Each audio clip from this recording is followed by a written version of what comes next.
Iran, Israel ಮತ್ತು America ನಡುವೆ ಸೃಷ್ಟಿಯಾಗಿರುವ ಯುದ್ಧದ ಭೀತಿಯು ಹೋಟೆಲ್ ಮಾಲೀಕರನ್ನ ಸಂಕಷ್ಟಕ್ಕೆ ತಳ್ಳಿದೆ. ಜಾಗತಿಕ ಸಂಘರ್ಷದ ಪರಿಣಾಮವಾಗಿ ವಾಣಿಜ್ಯ ಸಿಲಿಂಡರ್ಗಳ ಪೂರೈಕೆಯಲ್ಲಿ ಭಾರೀ ವ್ಯತ್ಯಯ ಉಂಟಾಗಿದ್ದು, ಚಿಕ್ಕಮಗಳೂರು ನಗರದ ಪ್ರತಿಷ್ಠಿತ ಗ್ರ್ಯಾಂಡ್ ಮಹಾರಾಜ ಹೋಟೆಲ್ ಸೇರಿದಂತೆ ಹಲವು ಹೋಟೆಲ್ಗಳು ಅತಂತ್ರ ಸ್ಥಿತಿಗೆ ತಲುಪಿವೆ.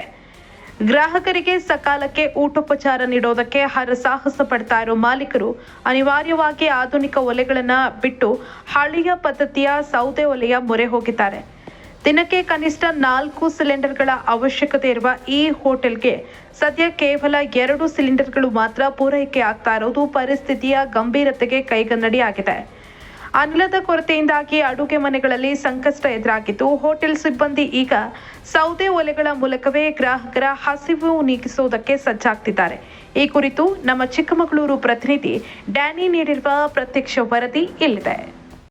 ಮಧ್ಯಪ್ರಾಚ್ಯದಲ್ಲಿ ಉಂಟಾಗಿರುವ ಯುದ್ಧದ ಪರಿಣಾಮ ಇದೀಗ ಸಿಲಿಂಡರ್ಗಳ ಮೇಲೆ ನೇರವಾಗಿ ಪರಿಣಾಮ ಬಿದ್ದಿರ್ತಕ್ಕಂಥದ್ದು. ಇದೀಗ ಕಾಫಿನಾಡಿನ ಚಿಕ್ಕಮಗಳೂರಲ್ಲೂ ಕೂಡ ಹೋಟೆಲ್ ಮಾಲೀಕರು ಸಾಕಷ್ಟು ಸಂಕಷ್ಟವನ್ನು ಅನುಭವಿಸ್ತಾ ಇದ್ದಾರೆ. ನಾವೀಗ ಚಿಕ್ಕಮಗಳೂರಿನ ಪ್ರಸಿದ್ಧ ಗ್ರ್ಯಾಂಡ್ ಮಹಾರಾಜ ಹೋಟೆಲ್ ನಲ್ಲಿ ಇದೀವಿ. ನಾವೀಗ ಏನ್ ಕಿಚನ್ ನಲ್ಲಿ ಇದೀವಿ. ದೃಶ್ಯಾವಳಿಗಳನ್ನ ನೀವು ನೋಡ್ತಾ ಇರ್ಬೋದು. ಏನೋ ಕಿಚನ್ ನಲ್ಲಿ ಸಾಕಷ್ಟು ಸಿಲಿಂಡರ್ಗಳು ಕೂಡ ಹೀಗೆ ಖಾಲಿಯಾಗಿ ಬಿದ್ದಿರ್ತಕ್ಕಂಥದ್ದು. ಹೀಗಾಗಿ ಏನು ಹೋಟೆಲ್ ಮಾಲೀಕರು ಪರ್ಯಾಯವಾಗಿ ಈಗ ಸೌದೆ ಒಲೆಯ ಮೊರೆ ಹೋಗಿರ್ತಕ್ಕಂಥದ್ದು. ಯಾಕಂತ ಹೇಳಿದ್ರೆ ಪ್ರತಿದಿನ ಸಾಕಷ್ಟು ಜನರು ಈ ಹೋಟೆಲ್ಗೆ ಅವಲಂಬಿತರಾಗಿದ್ದಾರೆ. ಇದು ನಾನಾ ರೀತಿಯ ಖಾದ್ಯಗಳನ್ನ ತಯಾರಿಸಿ ಅಂದ್ರೆ ಪ್ರಸಿದ್ಧ ಹೋಟೆಲ್ ಆಗಿರೋದ್ರಿಂದ ಇಲ್ಲಿ ದಿನನಿತ್ಯ ನೂರಾರು ಏನೋ ಒಂದು ಪ್ರವಾಸಿಗರಿರ್ಬೋದು, ಜನರು ಇಲ್ಲಿ ಊಟಕ್ಕೆ ಬರ್ತಾರೆ. ಹೀಗಾಗಿ ಇವರಿಗೆ ಇದೀಗ ಗ್ಯಾಸ್ ಇಲ್ಲದೆ ಇರೋದ್ರಿಂದ ಸಾಕಷ್ಟು ಒಂದು ತೊಂದರೆ ಕೂಡ ಉಂಟಾಗಿರ್ತಕ್ಕಂಥದ್ದು. ಹೀಗಾಗಿ ಈ ಹೋಟೆಲ್ನವರು ಪರ್ಯಾಯವಾಗಿ ಈಗ ಏನೋ ಸೌದೆ ಒಲೆಗೆ ಕೂಡ ಒಂದು ಮೊರೆ ಹೋಗಿದ್ದಾರೆ. ಇದನ್ನೇ ಈ ಬಗ್ಗೆ ಮಾತಾಡಿಸ್ಲಿಕ್ಕೆ ನಮ್ಮ ಈ ಹೋಟೆಲ್ ನ ಮಾಲೀಕರಿದ್ದಾರೆ. ಅವ್ರ ಜೊತೆ ಮಾತಾಡಿಸ್ಕೋಣ. ಸರ್, ಈಗ ಸಿಲಿಂಡರ್ ನಿಮಗೆ ಎಷ್ಟು ತೊಂದರೆ ಆಗ್ತಾ ಇದೆ ಸರ್? ಸರ್, ನಮಗೆ ಸಿಲಿಂಡರ್ ಸ್ಟಾಪ್ ಮಾಡ್ಬಿಟ್ಟು 4 ರಿಂದ 5 ದಿನ ಆಯ್ತು. ನಮಗೆ ಡೈಲಿ ಕನ್ಸಂಪ್ಷನ್ 2 ರಿಂದ 3 ಸಿಲಿಂಡರ್ ನಮಗೆ ಬೇಕು. 4 ದಿವಸ ಸಿಲಿಂಡರ್ ಬರ್ತಾ ಇಲ್ಲ. ಸೌದೆಯಲ್ಲಿ ಮಾಡ್ತಾ ಇದೀವಿ. ಸೌದೆ ಕೂಡ ಇವಾಗ ಸರಿಯಾಗಿ ಬರ್ತಾ ಇಲ್ಲ. ಒಂದ್ಸಲ ಹಸಿ ಸೌದೆ ಹಾಕ್ತಾರೆ, ಕಟಿಂಗ್ಸ್ ಇಲ್ಲ ಅಂತ ಹೇಳ್ತಾರೆ, ಲೇಬರ್ ಪ್ರಾಬ್ಲಮ್ ಅಂತಾರೆ. ಅವ್ರದ್ದು ಸಮಸ್ಯೆ ಇದೆ, ನಮ್ದು ಸಮಸ್ಯೆ ಇದೆ.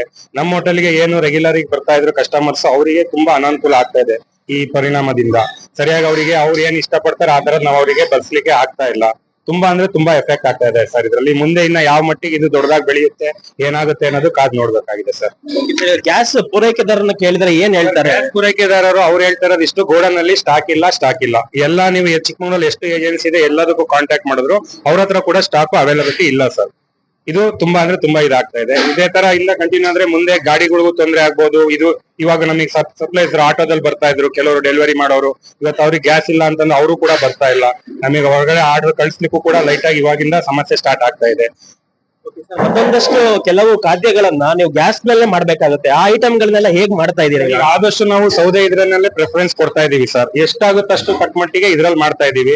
ಎಲ್ಲಾ ಈಗ ಗ್ಯಾಸ್ ನಲ್ಲಿ ಮಾಡ್ಲೇಬೇಕಂತಂದಾಗ ಕಸ್ಟಮರ್ ಗೆ ತುಂಬಾ ಅಂದ್ರೆ ತುಂಬಾ ಟೈಮ್ ಹಿಡಿದೆ ಸರ್. ಅವ್ರು ಹೇಳಿದ ಟೈಮ್ಗೆ ನಾವು ಇನ್ ಟೈಮ್ಗೆ ಅವ್ರಿಗೆ ಸರ್ವ್ ಮಾಡ್ಲಿಕ್ಕೆ ಆಗ್ತಾ ಇದೆ. ಇದು ತುಂಬಾ ಪರಿಣಾಮ ಬೀಳ್ತಾ ಇದೆ ಹೋಟೆಲ್ಸ್ ಮೇಲೆ. ಅವ್ರು ಬಂದು 15-20 ನಿಮಿಷ 25 ನಿಮಿಷ ಒಂದು ಅವರು ಆರ್ಡರ್ ಮಾಡೋದನ್ನ ನಾವು ಬಡಿಸ್ಲಿಕ್ಕೆ ಆಗ್ತಾ ಇದೆ. ಕೆಲವೊಂದು ಅಂದ್ರೆ ಚೈನೀಸ್ ಐಟಮ್ಗಳನ್ನೆಲ್ಲ ನೀವು ಹೋಟೆಲ್ ಮಾಡ್ತಾ ಇದೀರಿ, ಅವೆಲ್ಲ ಗ್ಯಾಸ್ ಇಲ್ಲ ನಿಮ್ಗೆ ಮಾಡ್ಲಿಕ್ಕೆ ಆಗಲ್ಲ. ಆದಷ್ಟು ಕಡಿಮೆ ಪ್ರಮಾಣದಲ್ಲಿ ಈಗ ನಮ್ಮ ಹತ್ರ ಏನ್ ಸ್ಟಾಕ್ ಇದೆ ಅದರಲ್ಲಿ ಮಾತ್ರ ಚೈನೀಸ್ ಇಂದ ಏನ್ ಐಟಮ್ಸ್ ಇದೆ ಅದನ್ನ ಮಾತ್ರ ಮಾಡ್ತಾ ಇದೀವಿ ಸರ್. ಮಿಕ್ಕಿದಂತೆಲ್ಲ ಒಲೆನಲ್ಲೇ ನಾವು ಯೂಸ್ ಮಾಡ್ತಾ ಇದೀವಿ. ಸೌದೆನೇ ಇದಿಷ್ಟು ಅಂದ್ರೆ ಚಿಕ್ಕಮಗಳೂರಿನ ಹೋಟೆಲ್ ನಲ್ಲಿ ಎದುರಾಗಿರ್ತಕ್ಕಂತ ಒಂದು ಪರಿಣಾಮವಾಗಿ ಸಿಲಿಂಡರ್ಗಳು ಶಾರ್ಟೇಜ್ ಇರೋದ್ರಿಂದ ಸೌದೆ ಒಲೆಯ ಮೊರೆ ಹೋಗಿ ಏನು ಹೋಟೆಲ್ ಮಾಲೀಕರು ಇದೀಗ ಸಂಕಷ್ಟಕ್ಕೆ ಸಿಲುಕಿದ್ದಾರೆ. ಇನ್ನೇನೋ ಮುಂದಿನ ದಿನಗಳಲ್ಲಿ ಇದು ಯಾವ ಮಟ್ಟಕ್ಕೆ ತಲುಪುತ್ತೆ ಅನ್ನೋದನ್ನ ಕಾದ್ ನೋಡ್ಬೇಕಾಗಿದೆ. Danny, public next, Chikkamagaluru.